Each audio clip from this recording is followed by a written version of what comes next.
It means we should take more deeper analytical approach to find the truth. He insisted. Right, more deep and analytical, and also we should be prepared to test ourselves and to test others in order to come closer to the truth. Not just look for the opinion of others, but actually trying to challenge them and try to challenge your own opinion to see whether your understanding of what somebody else is thinking is really true or not. What is mean pseudoscience? So pseudoscience is looking for evidence in support of what you're already thinking.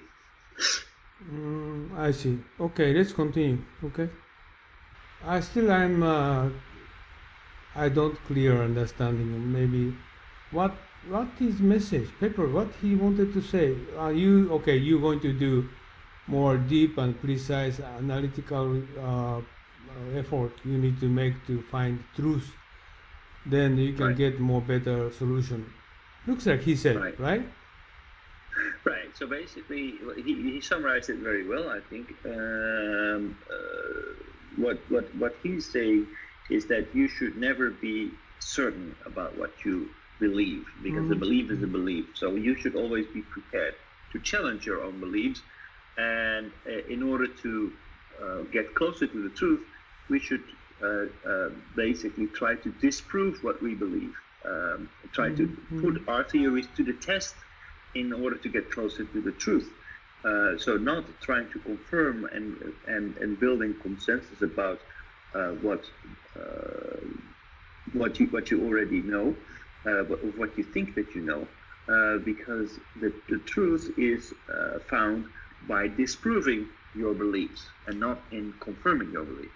Like this, NHK News, Nikkei newspaper, they said, but I always skeptical what he said, because maybe they're saying truth, but this is part of truth.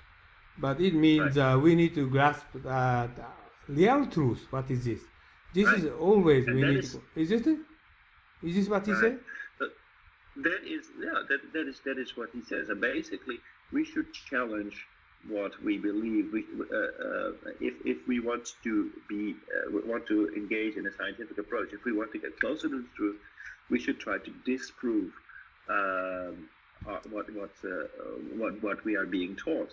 The fact that everybody believes that Santa Claus exists doesn't mean that Santa Claus exists. It's up to you if you want to get closer to the truth. If you really want to know it, instead of trying to find what other people think, you should actually try to look for evidence or look for cases where you can find that Santa Claus actually doesn't exist. So this is this is not finding confirmation. This is a challenging approach in order to get closer to the truth. That is the basis of science as we are being taught in university. But I believe, why did I choose this video? Because I believe that in Japanese society there is a tendency to find confirmation with each other. In order to find consensus, we are not challenging what other people are saying. We're trying to adopt their views into our views and thereby getting a common understanding what we believe. But what we believe is not necessarily the truth. It's just what we believe. And therefore we could, in the eyes of Popper, could get further away from reality. Now in Western society, we are not focused on getting consensus. We are more focused on creating conflict in order to challenge our beliefs and challenge the beliefs of others in order to get a better understanding where we're both coming from. Popper is famous in Europe? Yes, Popper. Maybe Yuva, you know Popper? No. She doesn't know. I never had his name. Okay. Well, Karl Popper is I think he's almost in any curriculum in universities in the Netherlands. Oh, really? In the first year, yeah. So if you start out at university, if you go for if you want to get a master's degree, then everybody has to, but everybody should know about Popper.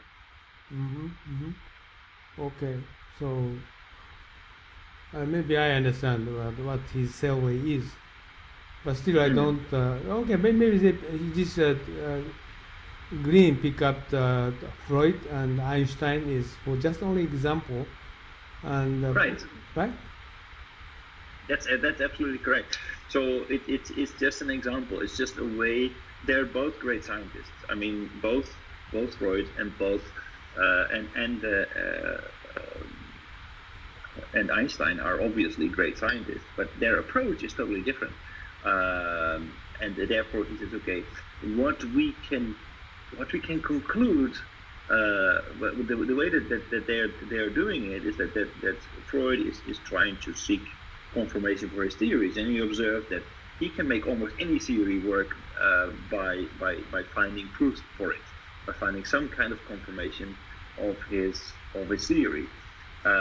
So he used data to support his ideas, and he noticed that also being a student of Einstein, that Einstein actually made a theory, made predictions about the future, but he was not comfortable with it, and was constantly trying to disprove his own theories, always trying to prove himself wrong. But by doing that, actually, was able to prove that his theories actually were very strong, and so far have not been disproved. So there's a general consensus that Einstein's theory of relativity is actually an actual description of one of the rules in nature. What the difference Einstein's approach for analyzing fact and truth, and what is a Popper? It says okay, you try to do more skeptical the truth in front of you, Right. and doubt it, and then try to dig in more detail and analyze that fact. Then you can get more better conclusion. This is truth. Look, what's the difference from Yes. Einstein saying? Well, basically, what Einstein. Okay, so if let's put it in the other way. I would like to twist it around because I think it's easy to change. He says, to answer your question, I think that what he would do is encourage Freud to look for proof that there could be other things at work in the human psyche than your first childhood experiences when explaining criminal behavior. So it's not only criminal behavior, it's also what happened to you when you were in high school and your economic circumstances, and there are all kinds of other factors. So Freud did not study this. He tried to look for, okay, so is there a correlation between how adults behave and what they experience during their childhood? But he never tried to falsify it. He never tried to say, okay, well, are there other ways? Einstein, on the other hand, he made a theory and he constantly tried to break it. So what he says that what Einstein was doing is much more scientific, is much harder. We can tell more about the future That's right. through the approach of Einstein than through the approach of Freud. Because the theory of Freud is leaving a lot of unknowns on the table, because he doesn't question them. He doesn't question whether our current economic circumstances also are on the influence are at influence of behavior as an adult, for example, or where we grew up, or I don't know, all kinds of things that could actually shed a different light on this data.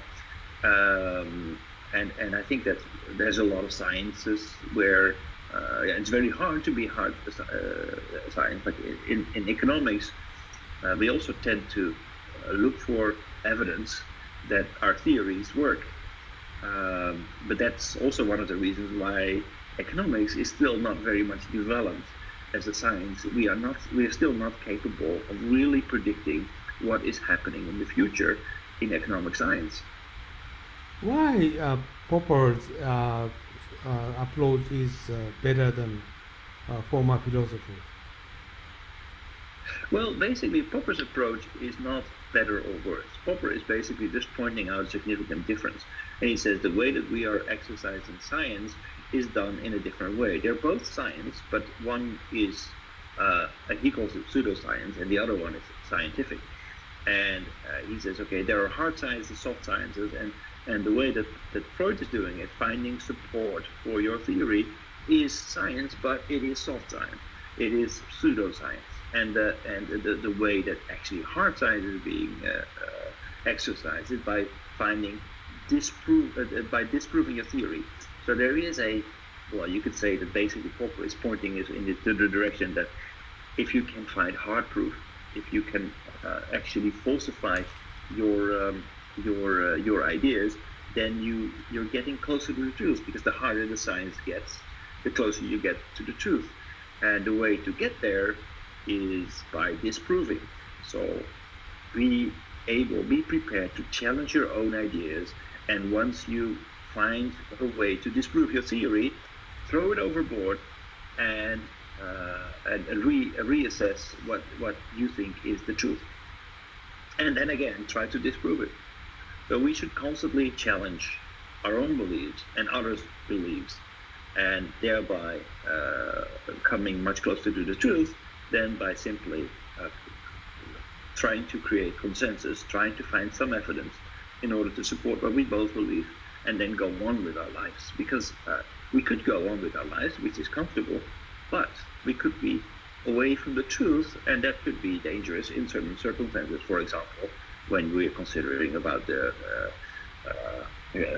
global warming, etc. So what kind of policies are we adopting today depends on how we look at the reality today. So are we willing to challenge our understanding about the factors that contribute to global warming? Are we looking for theories to support that global warming doesn't exist, or are we trying to disprove it? So it is very important how